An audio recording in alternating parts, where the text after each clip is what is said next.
ಇದು ಆ್ಯಕ್ಚುಲಿ ತುಂಬ ಒಳ್ಳೆಯದೇ. ಯಾಕಂದರೆ ಒಂದು ಏರಿಯಾನಲ್ಲಿ ಅಕ್ಕಪಕ್ಕದವರು ಪರಿಚಯನೂ ಇರೋದಿಲ್ಲ. ಈ ಥರ ಒಂದು ಕಾಂಪಿಟೇಷನ್ ಅಂತ ಮಾಡಿದಾಗ ಎಲ್ಲರೂ ಒಬ್ರಿಗೊಬ್ರು ಪರಿಚಯ ಆಗ್ತಾರೆ, ಒಂದು ಸಂಪರ್ಕ ಬೆಳೆಯುತ್ತೆ.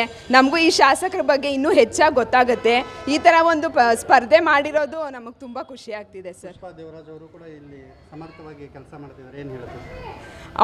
ತುಂಬ ಖುಷಿ ಆಗುತ್ತೆ. ಏನೇ ಒಂದು ಪ್ರಾಬ್ಲಮ್ ಅಂತ ತೊಗೊಂಡೋದ್ರೂ ಇಮಿಡಿಯೇಟಾಗಿ ರೆಸ್ಪಾಂಡ್ ಮಾಡ್ತಾರೆ.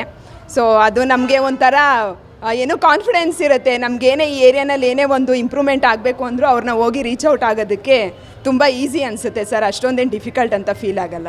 ಕೆಲಸ ಮಾಡ್ತಾರೆ. ಹೌದು ಸರ್. ಎಚ್ ಡಿ ಸೋಮಶೇಖರ್ ಅವರು ನಮ್ಮ ಗೃಹಿಣಿಯರಿಗೆ ಅಂತ ಅಂದ್ಬಿಟ್ಟು ರಂಗೋಲಿ ಸ್ಪರ್ಧೆ ಆಗಮಿಸಿದರು.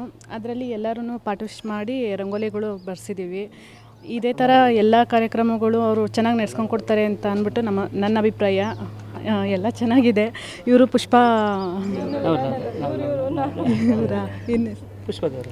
ದೇವರಾಜ್ ಅವರು ಇದಕ್ಕೆಲ್ಲ ಸಪೋರ್ಟ್ ಮಾಡಿದ್ದಾರೆ.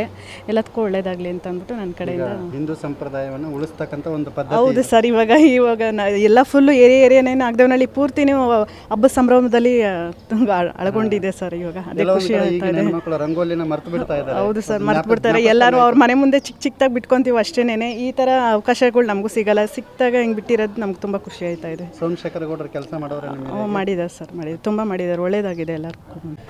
ಈ ಯಶವಂತಪುರ ಕ್ಷೇತ್ರದ ಎಸ್ ಟಿ ಸೋಮಶೇಖರ್ ಅವರು ಇಲ್ಲಿ ಅತ್ಯುನ್ನತ ಕಾರ್ಯಕ್ರಮಗಳನ್ನ ಮಾಡ್ತಿದ್ದಾರೆ.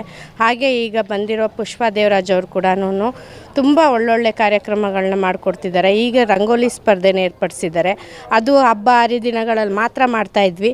ಇವತ್ತು ಈ ಸ್ಪರ್ಧೆಯಿಂದ ಇಡೀ ಯಶವಂತಪುರ ಕ್ಷೇತ್ರನೇ ಒಂದು ಕಲರ್ಫುಲ್ಲಾಗಿ ಕಾಣಿಸ್ತಾ ಇದೆ ಸರ್. ಸೋಮಶೇಖರ್ ಗೌಡರು ಕೆಲಸ ಮಾಡೋರು ಮಾಡಿದ್ದಾರೆ ಸರ್, ಮಾಡಿದ್ದಾರೆ. ಅವರು ಮಾಡ್ತಿದ್ದಾರೆ ಸರ್, ಮಾಡ್ತಿದ್ದಾರೆ ಸರ್.